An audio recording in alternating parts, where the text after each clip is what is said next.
स्थान है वृंदा कुंड। जो पीछे कुंड है वो है वृंदा कुंड। पहले वहाँ अति प्राचीन विग्रह हुआ करता था वृंदा देवी का। फिर कुछ लुटेरे आए और लूट कर चले गए, खंडित कर गए थे। फिर नया विग्रह जो आप देख रहे हैं उसे उन्हें स्थापित किया गया। हमारे जो दीनबंधु प्रभु जी हैं वे बड़े प्रेमी हैं यहाँ पर, तो बहुत ही प्रेम से एक परिवार की तरह हमेशा यहाँ पर वे सहयोग करने का प्रयास करते हैं दीनबंधु प्रभु जी। और फिर ये कुंड जो है सामने मेरे सामने वो है गुप्त कुंड। तो वृंदा देवी कौन है? वृंदा देवी जैसे तुलसी महारानी कहते हैं, वो वृंदा देवी का ही स्वरूप है। तो मूल है वृंदा देवी, गोलोक धाम में मूल है वृंदा देवी। तो वृंदा देवी का कार्य क्या है? जो भी भगवान के लीला में है उनका कोई कार्य रहता है। वृंदा देवी का कार्य है राधा और कृष्ण को मिलाना और उनके मिलन का स्थान निश्चित करना, समय स्थान सब निश्चित करना। तो कैसे निश्चित करती है? कैसे पता चलेगा कि कौन सा स्थान अच्छा है? तो उनके पास बहुत ही हाई टेक्नोलॉजी का प्लान है पूरा। आप कल्पना भी नहीं कर सकते, इतनी हाई टेक्नोलॉजी है उनके पास। आप सोचो क्या हो सकता है?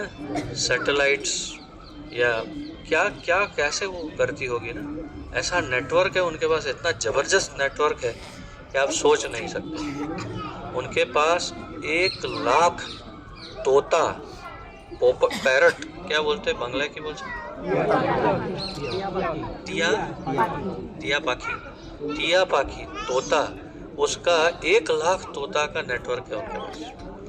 और उन सब को पूरे ब्रज मंडल पर फैला के रख दिया। सारे तोता सब जगह घूमते हैं और देखते हैं कहाँ पर कोई नहीं, कोई गुप्त स्थान जहाँ पर कोई दूसरा नहीं, बहुत ही अच्छा वातावरण।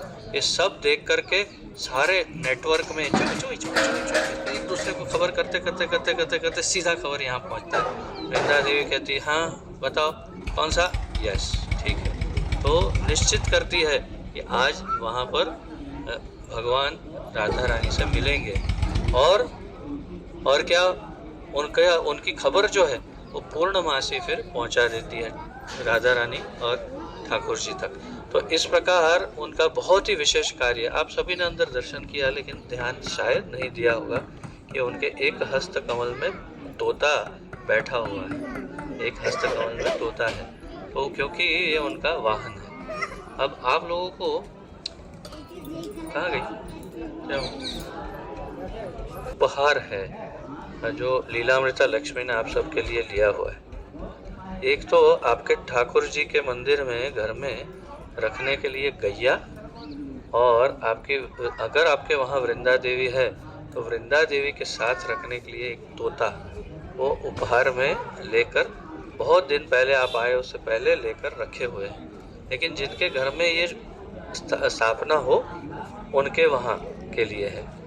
तो आप अब बता देना कि किसके पास स्थापना है, किसके पास नहीं है, उनको बता देना। उसके अनुसार आपके वहाँ पर वो आपको ये उपहार दिया जाएगा। तो वृंदा देवी का सबसे प्रिय है तोता। क्यों? क्योंकि वो खबर देता है, खबरी। वो सैटेलाइट सिस्टम जैसा है, सब जगह फैल जाता है और नेटवर्क सिस्टम है आधुनिक, जिससे सब जगह ये खबर पहुंच जाती है।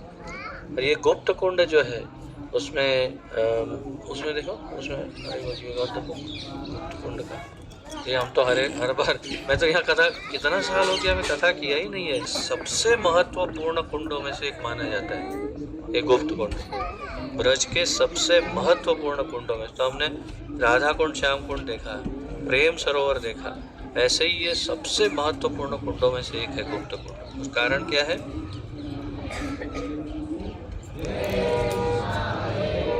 और 3 योग पीठ है पूरे ब्रज में, उनमें से एक ये योग पीठ मानी जाती है।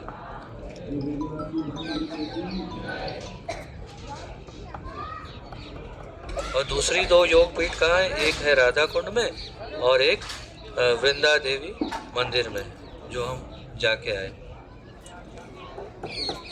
हैं कि हर सुबह प्रातःकाल राधा कृष्ण इस गुप्त कुंड में मिलते हैं। दोपहर को राधा कुंड में मिलते हैं और रात्रि को वृंदा वृंदा देवी का जो मंदिर है काम वन में, कल हमने जो दर्शन किया वहाँ मिलते हैं। तो रोज सुबह राधा और कृष्ण के गुप्त मिलन का स्थान है, इसलिए इसका नाम है गुप्त कुंड। ये यहाँ की कथा है, संक्षिप्त कथा, बिल्कुल शॉर्ट। ठीक है, तो इसका आचमन बहुत ही अनिवार्य है। तो आप सब प्रणाम कीजिएगा। दोनों कुंडों में अवश्य ही वृंदा कुंड में किया होगा, यहाँ भी प्रणाम कीजिए, आचमन कीजिए और फिर हमारी यात्रा आगे बढ़ाएंगे। पहले कुछ यहाँ पर दक्षिणा रख के फिर जाएंगे आगे। उचित है? की जय, वृंदा कुंड की जय, गुप्त कुंड की जय, निताय गौर प्रेमानंद।